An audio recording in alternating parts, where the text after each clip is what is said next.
Stranger Things season 5க்கான official trailer வந்து release பண்ணியிருக்காங்க. ஸோ இந்த ட்ரைலர்லேயே ரிலீசிங் டேட்டுமே அனௌன்ஸ்மெண்ட் பண்ணிட்டாங்க. ஸோ இந்த சீசன் 5 பார்த்தீங்கன்னா ஒரு 3 பார்ட்டாக வந்து பிரிச்சிருக்காங்க. வால்யூம் 1, வால்யூம் 2 அப்படின்ற மாதிரி. ஸோ ஃபர்ஸ்ட் ஆஃப் வந்துட்டு யாரெல்லாம் அந்த ஸ்ட்ரேஞ்சர் திங்ஸ் லவர் அப்படின்றத கமெண்ட் பண்ணிவிடுங்க.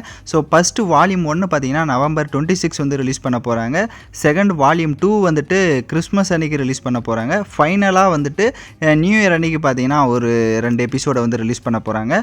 ஸோ ஸ்ட்ரேஞ்சர் திங்ஸை பொறுத்தவரை பார்த்தீங்கன்னா என்னோட ஃபேவரட் லிஸ்ட்டில் ஒன் ஆஃப் த பெஸ்ட்டு ஒன்று வெப் சீரிஸ்னே சொல்லுவேன். அந்த அளவுக்கு ஒரு தரமான சீரீஸ் இது. ஸோ இப்போ சீசன் 5க்கு தான் நான் ரொம்ப வருஷம், அதாவது 2 வருஷமாக வெயிட் பண்ணிட்டு இருந்தேன். ஸோ இப்போ பார்த்தீங்கன்னா ஃபைனலி வந்து ரிலீஸ் பண்ணுறாங்க. அதுவும் ஃபைனல் சீசன் அப்படின்னோன்னா கொஞ்சம் சேடாக தான் இருக்குது. ஏன்னா இது அந்தளவுக்கு எனக்கு பிடிக்கும். ஸோ உங்களில் யாருக்கெல்லாம் இது அந்தளவுக்கு பிடிக்கும் அப்படின்றத கமெண்ட் பண்ணுங்கள். ஸோ இந்த ட்ரைலரில் பார்த்தீங்க அப்படின்னா மோஸ்ட்லி வந்துட்டு அந்த டோட்டலாக அந்த ஃபைனல் மிருகத்தை எப்படி வெளியே கொண்டு வராங்க, அதை எப்படி அடக்கிறாங்க அப்படின்ற ஒரு கான்செப்டாக தான் இருக்க போகுது.